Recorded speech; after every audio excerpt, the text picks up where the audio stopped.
আপুনি এটা কথা জানেনে? আহাব কিমান পাপী আছিল জানেনে? মহাপাপী আছিল। অন্যায়েৰে অধৰ্মেৰে এজন ধাৰ্মিকৰ দ্ৰাক্ষাবাৰী তেওঁ আৰু তেওঁৰ পত্নীয়ে মিলি দখল কৰিবলৈ ভুৱা সাক্ষ্যবোৰ আনি মাৰি পেলালে। অন্যায়েৰে হত্যা কৰিলে। কিয়? দ্ৰাক্ষাবাৰীৰ কাৰণে। এইদৰে মাৰি দিয়াৰ পাছত এলিয়া ভাৱবাদী গৈ যিজন ধাৰ্মিক ব্যক্তি আছিল সেই নাবোতক তোমালোকে দ্ৰাক্ষাবাৰীখনৰ কাৰণে মাৰি পেলালা নহয়? তেন্তে শুনা, যি স্থানতেই যি কুকুৰবোৰে নাবোতৰ তেজ যি স্থানত সিহঁতে চেলেকিছিল সেই স্থানতেই তেনেকৈয়ে তোমাৰ আৰু তোমাৰ পত্নীৰ তেজ কুকুৰবোৰে আহি চেলেকিব। কুকুৰৰ দৰে তোমালোকে মৰিবা। এলিয়াই এই বুলিয়েই ক'লে। কি হ'ল জানেনে? যেতিয়াই এলিয়াই আহি আহাবক এই কথা ক'লে, আহাবে ভয় খালে। এলিয়া সাধাৰণ ব্যক্তি নাছিল, তেওঁ যি কয় তাকেই হয়। তেতিয়া আহাবে কি কৰিলে জানেনে? প্ৰথম ৰাজাৱলীৰ 21 অধ্যায় 23 পদ। আৰু জিহুৱাই ইজেবেলৰ বিষয়েও ক'লে, জিজৰিয়েলৰ গড়ৰ কাষত ইজেবেলকো কুকুৰে খাব। আৰু আহাবৰ যিকোনো লোক নগৰত মৰিব তাক কুকুৰবোৰে খাব। আৰু যিকোনো লোক নগৰৰ বাহিৰত মৰিব তাক আকাশৰ চৰাইবোৰে খাব। কিন্তু যি আহাবে জিহুৱাৰ দৃষ্টিত কু আচৰণ কৰিবলৈ নিজকে বেচিলে, যাক নিজ ভাৰ্যা ইজেবলে উদগালে, সেই আহাবৰ নিচিনা আৰু কোনো নাছিল। আৰু জিহুৱাই যি ইমুৰীয়াবোৰক ইছৰাইলৰ সন্তানবিলাকৰ সন্মুখৰ পৰা দূৰ কৰিলে, সিহঁতৰ সকলো কৰ্মৰ দৰে ঘিনলগীয়া কাৰ্য কৰিলে। এলিয়াই অতি স্পষ্ট আৰু পোনপটীয়াকৈ ক'লে, তোমাৰ পাপপূৰ্ণ কাৰ্যবোৰৰ কাৰণে কুকুৰৰ দৰে মৰিবা। ইজেবল শুনা, তুমি কৰা পাপ কৰ্মবোৰৰ কাৰণে অন্যায়েৰে অধৰ্মেৰে বৰ বেয়াকৈ এজন আত্মিক লোকৰ পথাৰ দখল কৰিবলৈ যাওঁতে তেওঁক হত্যাই কৰি পেলালা। সেইকাৰণে ঈশ্বৰে কৈছে কুকুৰৰ দৰে মৰিবা। ইজেবল, তোমাৰ মৃতদেহৰ চিনচাব নোহোৱা হ'ব। কুকুৰবোৰে আহি টুকুৰা টুকুৰ কৰি খাব। আহাব, কুকুৰৰ দৰে মৰিবা। এলিয়াই আহি এইদৰে কওঁতে আহাবে কি কৰিলে জানেনে বাৰু? ঈশ্বৰে ইয়াকেই বিচাৰে। আহাবৰ বিষয়ে পঢ়িছে নহয়, তেওঁ কিমান দুষ্ট আৰু ঘৃণনীয় আছিল। এলিয়াই আহি মৰিবা, কুকুৰৰ দৰে মৰিবা এইবুলি কওঁতে তেওঁ কি কৰিলে চাওঁ আহকচোন। প্ৰথম ৰাজাৱলীৰ 21 অধ্যায়ৰ 27 নম্বৰ পদ। এলিয়াই কোৱা এই কথা শুনি আহাবে এলিয়াৰ এই কথা শুনি, কি কথা শুনি?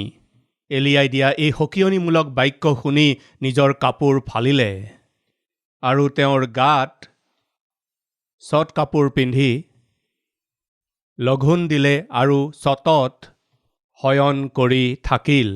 যেতিয়া ঈশ্বৰে তেওঁৰ জীৱন কি, তেওঁৰ ভৱিষ্যত কি স্পষ্ট আৰু পোনপটীয়াকৈ নিজৰ সেৱকৰ দ্বাৰা কৈ দিলে, তেতিয়া আহাবে ভয় খালে। ভয় খাই কি কৰিলে জানেনে? লঘোণে থাকি নিজৰ কাপোৰ ফালি লঘোণে থাকি ঈশ্বৰৰ চৰণত পৰিলে। পিতা, মই পাপী, মই দুষ্ট, মই নিজৰ পত্নীৰ কথা শুনি তাইৰ বিশ্বাসক অনুসৰণ কৰি বহুতো দুষ্ট কাৰ্য কৰিলোঁ। মই ভাল নহয় পিতা, মই পাপী মানুহ। তেওঁ যেতিয়া ব্যাকুল হৈ পৰিছিল, যেতিয়া তেওঁ দুখ কৰি আছিল, ঈশ্বৰে তেওঁক দেখিলে। অনুগ্ৰহ কৰি মন কৰিব ভাই ভনীসকল, মই যিজন ঈশ্বৰৰ বিষয়ে প্ৰচাৰ কৰি থাকোঁ তেওঁ সকিয়নি কিয় দিয়ে জানেনে? সতীশ কুমাৰে কিয় সকিয়নিমূলক বাক্য কৈ থাকে জানেনে? গালি পৰাৰ নিচিনাকৈ তেওঁ কিয় বাক্য কয় জানেনে? বাইবেলে কৈছে যাক তেওঁ প্ৰেম কৰে সেই সন্তানসকলক ধমকি দিয়ে। যি সন্তানসকলক দেউতাকে মৰম কৰে তেওঁলোকক ধমকি দিয়ে। সেই ধমকিত বাপেকৰ প্ৰেম আছে। সেই ধমকিৰ দ্বাৰাই তেওঁৰ পৰিৱৰ্তন হ'ব, সেই উদ্দেশ্যেৰেই ধমক দিয়ে। সন্তানটি নাশ হৈ যাওক বুলি ধমক নিদিয়ে। এলিয়াই তেওঁৰ ওচৰলৈ গৈ অতি স্পষ্ট আৰু পোনপটীয়াকৈ সকিয়নিৰে সৈতে আহাব আৰু ইজেবলক কওঁতে আহাবে কি কৰিলে জানেনে? তেওঁ লঘোণে থাকি তেনেকৈয়ে চট কাপোৰ পিন্ধিলে। সাধাৰণতে চট কাপোৰ পিন্ধা মানে অতিশয় দুখেৰে পৰিপূৰ্ণ হোৱা। হাই হাই, মই কৰা পাপৰ কাৰণে ঈশ্বৰৰ ক্ৰোধ জন্মিছে। মোৰ চাল চলন আৰু আচাৰ ব্যৱহাৰৰ কাৰণে ঈশ্বৰৰ ক্ৰোধৰ মই আজি ভাগি হ'ব লগা হৈছোঁ। মোক কোনে ৰক্ষা কৰিব পাৰিব একমাত্ৰ ঈশ্বৰৰ বাদে? দণ্ড দিম বুলি কোৱা ঈশ্বৰজনেইতো ক্ষমা কৰিব পাৰিব। পিতৃ মোক দণ্ড নিদি ক্ষমা কৰি দিয়ক। আহাবে অহজিয়াৰ বাপেকে ক্ৰন্দন কৰিলে, বিলাপ কৰিলে। ঈশ্বৰে শুনিবনে বাৰু? দুষ্ট মানুহে অনুতাপ কৰিলে, ক্ৰন্দন কৰিলে, পাপী মানুহে অনুতাপ কৰিলে, ক্ৰন্দন কৰিলে, বিলাপ কৰিলে, ঈশ্বৰে সেইফালে চাবনে বাৰু? নে নাচাব বুলি ক'ব? আহাব দুষ্ট আছিল। তেওঁৰ ওপৰত পৰিবলগীয়া দণ্ডৰ বিষয়ে এলিয়াই স্পষ্টকৈ কওঁতে তেওঁ ব্যাকুল হ'ল, লঘোণ দিলে। তাৰ পিছত কি হ'ল? 28 নম্বৰ পদ। পাছে তিছবিয়া এলিয়াৰ ওচৰলৈ জিহুৱাৰ বাক্য আহিল, বোলে আহাবে মোৰ দৃষ্টিত কেনেকৈ নিজকে নম্ৰ কৰিছে তাক তুমি দেখিছানে? তেওঁ মোৰ আগত নিজকে নম্ৰ কৰিছে, তেওঁ মোৰ আগত নিজকে নম্ৰ কৰিছে। এলিয়া, এলিয়া, কি পিতা? শুনাচোন, তোমাক এটা কথা কওঁ। কি পিতা? আহাবক তুমি দেখিছানে? হয় দেখিছোঁ, পাপী, দুষ্ট, অধৰ্মী। নহয় এলিয়া, শুনাচোন। কওকচোন পিতা। তেওঁত মই এটা পৰিৱৰ্তন দেখিছোঁ। আহাবত মই এটা পৰিৱৰ্তন দেখিছোঁ। আহাবৰ ব্যাকুলতা মই দেখিছোঁ। তেওঁ নম্ৰ হৈ নিজৰ আচাৰ ব্যৱহাৰ সলনি কৰা মই দেখিছোঁ। খঙত মই তেওঁক ধমকি দিছিলোঁ, কিন্তু নাশ কৰিবলৈতো মই নিবিচাৰোঁ। এলিয়া, আহাবক মই দেখিলোঁ। আহাব পৰিৱৰ্তন হৈছে, সেই পৰিৱৰ্তনক মই দেখিছোঁ। তেন্তে তেওঁ কুকুৰৰ দৰে মৰিব বুলি কৈছিল নহয়, তাকেই কৈ আছোঁ। দণ্ডৰ পৰা আহাবক বচাবলৈ ইচ্ছা কৰিছোঁ। তেওঁক দণ্ড দিয়াৰ সিদ্ধান্তটো মই কেনচেল কৰাৰ কথা চিন্তা কৰিছোঁ। কিমান যে মহান ঈশ্বৰ মই যিজনৰ বিষয়ে প্ৰচাৰ কৰোঁ, তেওঁ প্ৰেমময় প্ৰভু যীশু খ্ৰীষ্ট। দণ্ডৰ বিষয়ে সতীশ কুমাৰে প্ৰচাৰ কৰে, দণ্ডৰ পৰা কেনেকৈ বাচিব লাগে তাকো স্পষ্টৰূপে কয়। এয়া সাধাৰণতে ভাওবাদীসকলৰ কাম। যোৱা।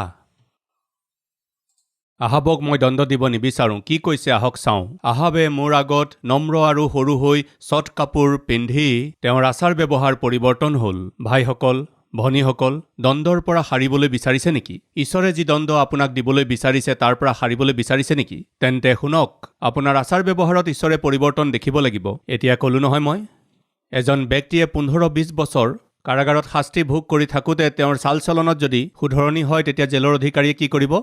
তেওঁৰ শাস্তি কমাই দিব। কেতিয়াবা তেওঁৰ শাস্তি আগ নবঢ়াই মুক্ত কৰি দিয়ে। কিয় কৰে জানেনে? তেওঁৰ চাল চলনত দেখিবলৈ পোৱা পৰিৱৰ্তনৰ কাৰণে। মোৰ ঈশ্বৰেও আপোনাৰ আচাৰ ব্যৱহাৰত পৰিৱৰ্তন হোৱা দেখিলে, আপোনাৰ কথা বতৰাত পৰিৱৰ্তন হ'লে, আপোনাৰ আত্মিকতাত পৰিৱৰ্তন হ'লে, মোৰ ঈশ্বৰে আপোনাক মুক্ত কৰিবলৈ, নিজৰ অনুগ্ৰহ দেখুৱাবলৈ, আপোনাৰ চকুলো মুচিবলৈ, আপোনাৰ কষ্ট দূৰ কৰিবলৈ সম্পূৰ্ণ প্ৰস্তুত। আহাবৰ দৰে দুষ্টকেই ক্ষমা কৰিলে। আপুনি পিছত পঢ়ি চাব, প্ৰথম ৰাজাৱলীৰ 21 অধ্যায়ত কিমান যে দুষ্ট কাম কৰিছিল। এজন ধাৰ্মিক ব্যক্তিয়ে যেতিয়া কৈছিল, এই মাটিখিনি মোৰ পৈতৃক সম্পত্তি হয়, আৰু বিধানে কৈছে পৈতৃক সম্পত্তি স্বৰূপে পোৱা মাটি বেচিব নালাগে। নাবোতে কি কৰিছে? সেই বিধানক কাৰ্যত প্ৰকাশ কৰিছে আৰু ক'লে, মহাৰাজ, আমাৰ বিধানে কৈছে আমাৰ পিতৃৰ পৰা পোৱা দ্ৰাক্ষাবাৰী বেচিব নালাগে, ৰক্ষাহে কৰিব লাগে। ঈশ্বৰৰ বাক্যক গুৰুত্ব দিয়া নাবোতক অন্যায়েৰে আহাব আৰু ইজেবলে তেওঁক মাৰি পেলালে সেই পথাৰখন দখল কৰিবলৈ। এওঁলোক কিমান যে দুষ্ট, কিমান যে দুষ্টতাৰ কাম কৰিছিল। তেওঁক দেখি থকা ঈশ্বৰে এলিয়াক পঠিয়াই কি কোৱাইছিল জানেনে বাৰু আপুনি? ইজেবল কুকুৰৰ দৰে মৰিব, মৃতদেহো বিচাৰি পোৱা নাযাব, কুকুৰে আহি তাইৰ মৃতদেহ খাই পেলাব। তেনেকৈয়ে আহাবো কুকুৰৰ দৰে মৰিব, তাৰ তেজ কুকুৰবোৰে আহি চেলেকিব। স্পষ্ট আৰু পোনপটীয়াকৈ ঈশ্বৰে ক'লে, দণ্ড দিবলৈ নহয় প্ৰিয়সকল, তেওঁ কৰা পাপৰ কাৰণে কেনেকুৱা ধৰণৰ দণ্ড তেওঁ পাব লাগে কওকচোন। দণ্ডৰ বিষয়ে কওঁতে আহাবেতো মন পালটন কৰিলে। ঈশ্বৰে কৈছে 29 নম্বৰ পদ, তেওঁ মোৰ আগত নিজকে নম্ৰ কৰিছে। এই হেতুকে মই তেওঁৰ আয়ুসৰ কালত সেই অমংগল নঘটাম, কিন্তু তেওঁৰ পুতেকৰ দিনত তেওঁৰ বংশলৈ সেই অমংগল ঘটাম। অমংগল ঘটিব লাগিছিল আহাবৰ, কিন্তু তেওঁৰ অমংগল নঘটাম, ৰাখি দিম। প্ৰিয় ভাই আৰু ভনী, ঈশ্বৰে ইয়াকে বিচাৰে। অহজিয়াৰ ক্ষেত্ৰতো ঈশ্বৰে ইয়াকেই বিচাৰিছিল। সেইকাৰণে তেওঁ এলিয়াক পঠালে। অহজিয়াই কি বুলি ভাবিছে? তেওঁ বেমাৰত পৰিছিল তেওঁ কৰা পাপৰ কাৰণে। সেই বেমাৰৰ পৰা বাচিবলৈ তেওঁ মোৰ চৰণত নপৰি কলৈ গৈছে? ইক্ৰোনত থকা সেই বালজবুবৰ ওচৰলৈ যাব বিচাৰিছে। এইজন মূৰ্খ পাগল মানুহ, তেওঁক গৈ কোৱা তেওঁ কৰা পাপ কৰ্মবোৰৰ কাৰণে বেমাৰত পৰি বিচনাতেই মৰিব বুলি কোৱা। ঈশ্বৰে কিয় ইমান কঠোৰতাৰে কৈছে? ইমান কঠোৰ হোৱাৰ কাৰণ তেওঁক মাৰিবলৈ নহয় প্ৰিয়সকল। বাপেকৰ নিচিনাকৈ চাগৈ মন পালতাব। এইদৰে সকিয়নিৰে সৈতে কঠোৰতাৰে কওঁতেহে আহাবেওতো মন পালটন কৰিছিল। ঈশ্বৰে কিয় সকিয়নি দিয়ে তাৰ কাৰণটো জানেনে বাৰু? আপোনাক প্ৰেম কৰে কাৰণে। যিমান ডাঙৰ পাপী হলেও তেওঁ প্ৰেম কৰে কাৰণে ধমকি দি কয়। আপুনি কৰা পাপৰ কাৰণে কোনটো শাস্তিয়ে আপোনালৈ বাট চাই আছে সেই বিষয়ে তেওঁ কোৱাৰ কাৰণ হৈছে অন্ততঃ আপুনি সেই দণ্ডলৈ ভয় কৰি হয়তো ঈশ্বৰলৈ মন পালটন কৰিব। নাই, অহজিয়াক কোৱা সত্ত্বেও মন পালটন নকৰিলে। তাৰপিছত সময় উলিয়াই অধ্যায়টো পঢ়িব। অহজিয়াই তেওঁ কৰা পাপৰ কাৰণে তেওঁ এই শাস্তি পাইছে আৰু তেওঁ যে মৰিব সেই বুলি এলিয়াই স্পষ্টকৈ কোৱাৰ পিছতো মন পালটন নকৰিলে, মৰি গ'ল। আপুনি কৰা পাপৰ বিষয়ে ঈশ্বৰে স্পষ্টকৈ কওঁতে আপুনি মন পালটন কৰিলে ঈশ্বৰে দয়া কৰিব। মন পালটন নকৰাকৈ পাপতেই আগবাঢ়ি গৈ থাকিলে পতন হ'ব, নৰকলৈ গুচি যাব। বেমাৰ কিয় আহে? ক'লো নহয়, সাধাৰণতে পাপ আচৰণৰ কাৰণে বেমাৰ আহে। আকাল কিয় হয়? ঈশ্বৰৰ বাক্য, আজ্ঞা, প্ৰতিজ্ঞাসমূহক বিশ্বাস নকৰাকৈ নিজৰ মতে যিয়েই চলিব আকাল হয়। যেতিয়া আকাল হয় কি কৰিব লাগে? এতিয়া ক'লো নহয়, কষ্ট আহিলে কি কৰিব লাগে? ঈশ্বৰৰ ওচৰলৈ আহিব লাগে। ঈশ্বৰৰ ওচৰলৈ নাহি গোটেই পৃথিৱীখন ভ্ৰমি থাকিলে বিপদহে আহিব। নাম্বাৰ 1, কষ্ট আহিছে। আহাবৰ সময়ত যেতিয়া আকাল পৰিছিল তেতিয়া তেওঁ কি কৰিব লাগিছিল? ঈশ্বৰৰ বাক্যত স্পষ্টকৈ আছে, আপুনি নিজৰ মতে জীৱন যাপন কৰিলে আকাশখনক লোহাৰ নিচিনা কৰি দিম, মাটি পিতলৰ নিচিনা কৰি দিম, বৰষুণ আহিবলৈ নিদিম, মাটিয়ে শস্য উৎপন্ন কৰিবলৈ নিদিম, ভোকৰ কাৰণে তুমি ব্যাকুল হবা, তেনেকুৱা কৰিম। এই সকলোবোৰ কৰাৰ কাৰণ হৈছে কেৱল যাতে তুমি ভুল স্বীকাৰ কৰি মোলৈ ঘূৰি আহিবা, যাতে মন পালটন কৰা। এলিয়াই গৈ অতি কঠোৰতাৰে ক'লে তুমি মৰিবা। এইদৰে কওঁতেইতো আহাবে মন পালটন কৰিলে আৰু দণ্ডৰ পৰা সাৰিল। কিন্তু দুৰ্ভাগ্যৰ কথা হৈছে আহাবে মন পালটন কৰিছিল, মন পালটনৰ ভাও জুৰিলে, তাৰ পিছত আকৌ নেজডাল ওপৰলৈ এনেকৈ ঘূৰিল। কুকুৰৰ নেজ বেকা বুলি যে কয়, আকৌ পাক খোৱা জীৱনটো আৰম্ভ কৰি দিলে। তাৰপিছত তেওঁ আকৌ দণ্ডক আঁকোৱালি ল'লে। বৈতলেহেমত আকাল পৰোঁতে অবিমেলক আৰু নয়মীয়ে কি কৰিব লাগিছিল? বৈতলেহেম এৰি পলাব নালাগিছিল। বৈতলেহেমতেই থাকি নিজৰ ভুল জানিব লাগিছিল। পিতা, এই আকালৰ কাৰণ কি? আমাত থকা ভুল কি? এবাৰ পিছলৈ ঘূৰি চোৱা উচিত আছিল। জীৱনটো এবাৰ চালিজাৰি চাব লাগিছিল। নিজৰ আত্মিকতা চালিজাৰি চাব লাগিছিল। তেওঁলোকৰ বিচাৰ বিবেচনাক শুদ্ধ কৰিব লাগিছিল। এই আৰ্থিক সংকটৰ কাৰণ কি? এই বুলি তেওঁলোকে আঁঠু লৈ ঈশ্বৰৰ উপস্থিতিত নিজকে এবাৰ চালিজাৰি চালে স্পষ্টকৈ জানিলেহেঁতেন, কিন্তু নকৰিলে। আকাল হ'ল আৰ্থিক সংকটত পৰিল সেইকাৰণে। ভোকত কষ্ট পাওঁতে তেওঁলোকে কি কৰিলে জানেনে? ঈশ্বৰৰ ওচৰলৈ নাহি ঈশ্বৰ য'ত থাকে সেই বৈতলেহেমক এৰি, য'ত ঈশ্বৰ নাথাকে সেই মোৱাব দেশলৈ গৈ তোমালোকক জীয়াই ৰাখিম, তোমালোকৰ ভৰণ পোষণ কৰিম বুলি কোৱা ইলিমেলক মৰি থাকিল। ঈশ্বৰৰ আশ্ৰয় লৈ নিজৰ বেমাৰৰ পৰা ৰক্ষা পোৱাৰ সুযোগ অহজিয়াক দিওঁতেও অহজিয়াই পোৱা সেই সুযোগটোৰ সুবিধা নোলোৱাৰ কাৰণে মৰি থাকিল। কিন্তু আহাবে মন পালটন কৰি আহিবলগীয়া দণ্ডৰ পৰা বাচি গ'ল।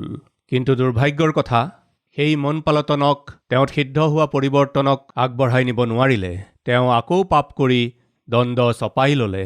প্ৰিয় ভাই ভনীসকল, ইলিমেলকে ঈশ্বৰৰ গৃহ বৈতলেহেমক এৰি নিজৰ বিচাৰ বুদ্ধিত ভৰসা কৰি আকাল আৰু আৰ্থিক সংকটৰ কাৰণ হৈছে আমি ঈশ্বৰৰ সম্পৰ্কত নাথাকি আমি নিজৰ মতে চলি থকাৰ কাৰণে এই আৰ্থিক সংকট আহিছে। এটা অধ্যায় পিছুৱাই গ'লে আৰ্থিক সংকটৰ কাৰণ কি জানিব পৰা যাব। বিচাৰকৰ্তাসকলে শাসন কৰি থাকোঁতে প্ৰত্যেকে নিজৰ মতে চলিছিল, এয়াই কাৰণ আছিল।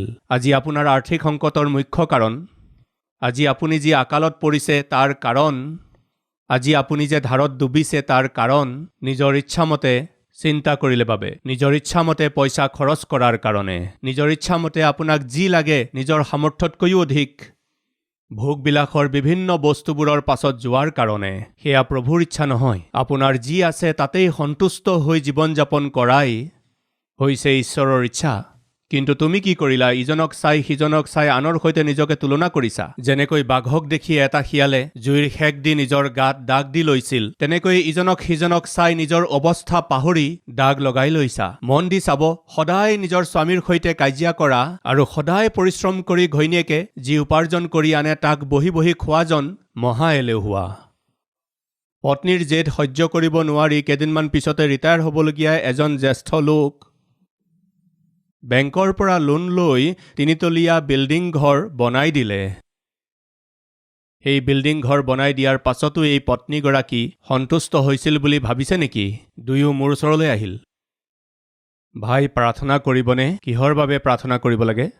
মই ভালদৰে এটা ঘৰ বনাই শান্তিৰে আছিলোঁ, কিন্তু মোৰ পত্নী চুবুৰীয়াৰ এটা ঘৰ দেখি চাওকচোন চাওকচোন চাওকচোন বুলি কৈ অৱশেষত সেইটো চাই চাই মোক দাগ লগাই দিলে আৰু মই ধাৰলৈ টকা লৈ সেই ঘৰটো 3তলীয়া বনাই দিলোঁ। এতিয়া ধাৰ মাৰিব পৰা নাই, সুত 4 গুণ হ'ল। বৰ কষ্টত আছোঁ, খোৱা বোৱা কৰিব পৰা নাই, চকুত টোপনি নোহোৱা হৈছে, শান্তি নোহোৱা হৈছে। এই বয়সত ৰিটায়াৰমেণ্টটো পালোঁ, এতিয়া মোক লোন দিবলৈকো কোনো নাই। বৰ চিন্তাত পৰিছোঁ। প্ৰাৰ্থনা কৰি দিয়ক ভাই, মই যাতে ধাৰ মাৰিব পাৰোঁ। তেতিয়া মই ক'লোঁ, ধাৰ মাৰিবলৈ হ'লে ওপৰৰ 2টা তলা বিক্ৰী কৰি দিয়ক, অন্তত ধাৰটো মাৰা যাব। তেতিয়া তেওঁ ক'লে, ওপৰৰ তলা বা 3টা তলা বিক্ৰী কৰিলেও ধাৰ সম্পূৰ্ণ মাৰিব পৰা নাযাব, কাৰণ এওঁৰ জেদ সহ্য কৰিব নোৱাৰি শতকৰা 3 টকা 4 টকা সুতত, শতকৰা 5 টকা সুততো ধাৰ ল'লোঁ। বিল্ডিংটো সম্পূৰ্ণ হ'ব বুলি ভাবিছিলোঁ, সেইটোও নহ'ল। কাম বাকী আছে, ভাড়ালৈ দিলেও অন্তত ভাড়া পালোহেঁতেন। বিল্ডিংটো পূৰা হোৱা নাই, সেইকাৰণে ভাড়াটো দিব নোৱাৰোঁ। ঠিক আছে ভাই, মই কি কৰিম? কি বিষয়ে প্ৰাৰ্থনা কৰিম? আমাৰ গোটেই ঘৰটো যেন বিক্ৰী হয় তাৰ বাবে প্ৰাৰ্থনা কৰক। এই গোটেই ঘৰটো বিক্ৰী নহ'লে আমাৰ ধাৰ মৰা নাযাব। তেতিয়া আপুনি ক'ত থাকিব? বোপা, এই ধাৰত পোত খাই থকাতকৈ ক'ৰবাত জুপুৰি এটাত শান্তিৰে দালি ভাত খাই থাকিম। এয়া কি জীৱন? বেংকত ভাল চাকৰি কৰি আছিল, এটা ভাল ঘৰ আছিল, ভালদৰে যি আছিল, এনেকুৱা ব্যক্তিক তোমাৰ পৰা কি লাভ, তুমি থাকি কি লাভ, তুমিনো কিয় আছা, এই বুলি কৈ কৈ চুবুৰীয়াৰ সৈতে তুলনা কৰি অযথা বোজা কিছুমান আনি মূৰৰ ওপৰত দি ধাৰত ডুবাই দিয়াৰ কাৰণে সেই বৃদ্ধজনে কৈছে, 1-2টা তলা বিক্ৰী কৰিলেও ধাৰ নমৰিব, গোটেই বিল্ডিংটোৱেই বিক্ৰী কৰিব লাগিব। আপুনি ক'ত থাকিব? ক'ৰবাত নহয় ক'ৰবাত থাকিম। এইদৰে ধাৰত আমি থাকিব নোৱাৰিম। বুজিব পাৰিছেনে? ঈশ্বৰৰ অবিহনে নিৰ্ণয় ল'লে, আত্মিকতা অবিহনে নিৰ্ণয় ল'লে, আড়ম্বৰত পৰি নিৰ্ণয় ল'লে, অনুগ্ৰহ কৰি শুনক, সমাজত আপুনি লঘু হৈ পৰিব, ধাৰত ডুবি যাব, লাজত পৰিব, অপমানিত হ'ব, ভোকত আপুনি ব্যাকুল হৈ পৰিব। আকাল কিয় হৈছিল? তেওঁলোকে কৰা ভুলৰ কাৰণে। তেওঁলোকে কি কৰিলে সেই আকাল দূৰ হ'ব? মন পালটন কৰিলে আকাল দূৰ হ'ব, প্ৰভুৰ ওচৰলৈ আহিলে আকাল দূৰ হ'ব। কিন্তু তেওঁলোকে কি কৰিলে? ইলিমেলক আৰু তেওঁৰ পত্নীয়ে ঈশ্বৰৰ ওচৰলৈ নাহি, মন পালটন নকৰি, বিলাপ নকৰাকৈ, নিজৰ আচাৰ ব্যৱহাৰ সলনি নকৰাকৈ, খৰখেদাকৈ মোৱাব দেশলৈ গুচি গ'ল। দেশ সলনি কৰি দিলেই আপোনাৰ শনি দূৰ হৈ যাব নেকি? শুনক প্ৰিয় ভাই ভনীসকল, আমি ঈশ্বৰৰ বিৰুদ্ধে জীৱন যাপন কৰাৰ বাবে চাকৰি গুচি গ'ল, ঈশ্বৰৰ বিৰুদ্ধে জীৱন যাপন কৰাৰ বাবে ব্যৱসায়ত লোকচান হ'ল, ঈশ্বৰৰ বিৰুদ্ধে জীৱন যাপন কৰাৰ বাবে আপোনাৰ শৰীৰত বেমাৰ আজাৰ আহিল, ঈশ্বৰৰ বিৰুদ্ধে জীৱন যাপন কৰাৰ বাবে আপোনাৰ যি আছিল সকলো হেৰুৱালে। ঈশ্বৰৰ বিৰুদ্ধে জীৱন যাপন কৰি সকলো হেৰুৱাই দিয়া আপুনি আমেৰিকালৈ গুচি গ'লে ঠিক হৈ যাব, অষ্ট্ৰেলিয়ালৈ গ'লে ঠিক হৈ যাব, ডুবাইলৈ গ'লে ঠিক হৈ যাব, আমেৰিকালৈ গুচি গ'লে, ডুবাই বা কুৱেইটলৈ গুচি গ'লে এই কষ্ট দূৰ হৈ যাব, এইদৰে আপুনি ভাবিছে। কিন্তু আজি আপোনাৰ যি ধাৰ আছে তাৰ কাৰণ হৈছে আপোনাৰ আত্মাহীনতা। আপুনি আত্মাহীন হৈ ঈশ্বৰৰ অবিহনে যলৈকেই যাওক আপোনাৰ লগতেই আপোনাত থকা শনি আহিব। জীয়াই থকাৰ আশাত মোৱাব দেশলৈ গৈ তেওঁ মৰি গ'ল, নাবাচিলে। পুতেক কেইজনো মৰিল প্ৰিয়সকল, পত্নীৰ যত্ন ল'ব নোৱাৰিলে, নয়মী বিধৱা হ'ল, অৰ্পা ৰুথ দুয়ো বিধৱা হৈ গ'ল। কাৰণ কি জানেনে? জীয়াই থাকিম কেনেকৈ? ঈশ্বৰৰ অবিহনে, ঈশ্বৰৰ সহায় অবিহনে এই পৃথিৱীত কোনো জীয়াই থাকিব নোৱাৰে। প্ৰিয় ভাই ভনীসকল, বেমাৰ আজাৰৰ কাৰণবোৰ মই আপোনালোকক ক'লোঁ। আজি আপোনাৰ বেমাৰৰ কাৰণ জানিবলৈ পিছলৈ ঘূৰি চাওকচোন। আপুনি বুজি পাই যাব। কেনেকৈ নিৰ্ণয় ল'লে, কেনেকুৱা অসাৱধানতা, কেনেধৰণৰ অপবিত্ৰ কামবোৰ কৰিলে, কেনেকৈ বিবেকহীন নিৰ্ণয়বোৰ লৈছিল, পিছলৈ ঘূৰি চাওকচোন। আৰ্থিক সমস্যাৰ মাজেৰে গৈ আছে নেকি? পিছলৈ ঘূৰি এবাৰ চাওকচোন। কোনটো ভুল সিদ্ধান্ত ল'লে, কোনটো সিদ্ধান্ত খৰখেদাকৈ ল'লে, কোনটো পদক্ষেপ ভুল হ'ল, আপুনি বুজি পাই যাব। সেই ভুলবোৰ জানি আপুনি ঈশ্বৰৰ সন্মুখলৈ আহি মন পালটন কৰিব লাগিব। এলিয়া, আহাবত সম্পন্ন হোৱা তেওঁৰ ব্যৱহাৰৰ পৰিৱৰ্তন দেখিছানে? তেওঁ অতি নম্ৰতাৰে আচাৰ ব্যৱহাৰ কৰা মই দেখিবলৈ পাইছোঁ।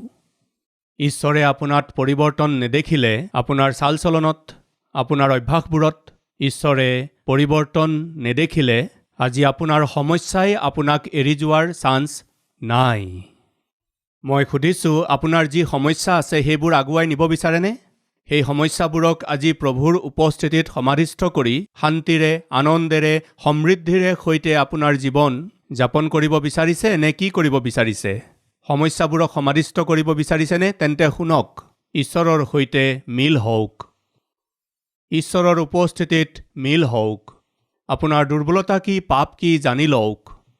মই প্ৰচাৰ কৰা এই বাক্য যেনেকৈ দিছোঁ তেনেকৈ গ্ৰহণ কৰি আপুনি নিজৰ জীৱনত ঈশ্বৰক স্থান দিলে, পিছলৈ ঘূৰি চাই নিজৰ ভুল ভ্ৰান্তিবোৰ জানি ল'লে, মন পালটন কৰিলে, প্ৰভুৱে আজিৰ দিনতেই, আজিয়েই উত্তৰ দিব। আহাবে দুখ কৰি তেওঁ লঘোণে থকা ঈশ্বৰে দেখি এলিয়াক ক'লে, আহাবক দেখিছানে? ব্যাকুল হৈ পৰিছে, নম্ৰতাৰে মোৰ আগত নম্ৰ আচৰণ কৰিছে। মই তেওঁক দণ্ড দিব নোৱাৰোঁ। তেওঁৰ ওপৰলৈ আহিবলগীয়া অমংগল মই আঁতৰাই দিছোঁ। তেনেকুৱা সময় মই আহিবলৈ নিদিম। মোৰ ঈশ্বৰে এই কথা আপোনাকো ক'ব বিচাৰিছে। তেওঁৰ বেমাৰক মই দূৰ কৰিম। তেওঁলৈ আহিবলগীয়া অমংগলক বাধা দিম। তেওঁৰ জীৱনৰ আৰ্থিক সংকট মই বাধা দি ৰাখিম। কাৰণ তেওঁত মই ভাল চাল চলন দেখিছোঁ, মন পালটন কৰা দেখিছোঁ। সেই মহিলাত মই ভাল মন আৰু ভাল জীৱন এটা দেখিছোঁ। তেওঁৰ জীৱনত তেওঁ পাবলগীয়া সকলো দণ্ড মই নোহোৱা কৰিম। আজি ঈশ্বৰে এইদৰে আপোনাকো ক'লে কি কৰিব লাগিব? মন পালটাব লাগিব। পিছলৈ ঘূৰি চাই দুৰ্বলতাবোৰ জানিব লাগিব। আজি আপোনাৰ পৰিস্থিতিটো পৰীক্ষা নে দণ্ড, তাক জানিব লাগিব, বুজিব লাগিব। আহক আমি সকলোৱে মিলি প্ৰাৰ্থনা কৰোঁ।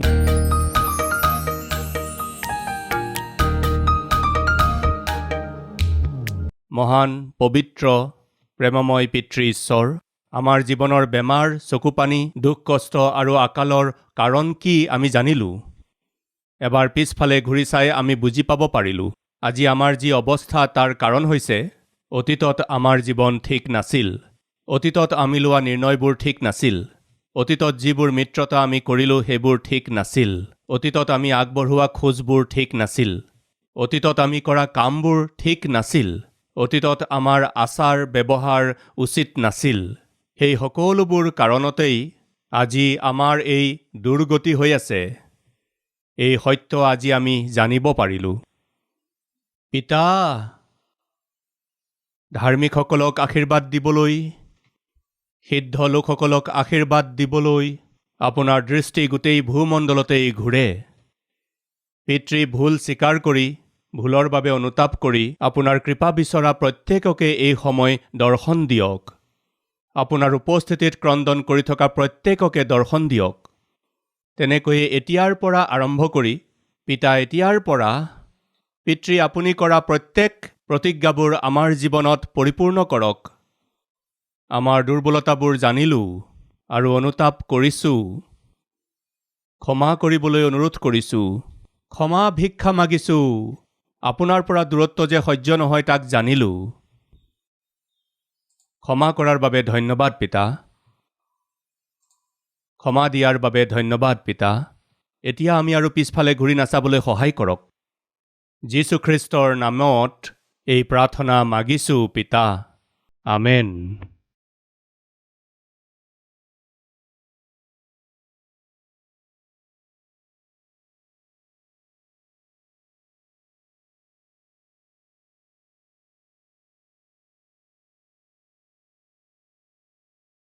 हमारा address Calvary, post box number 30, Kukatpally, Hyderabad 72।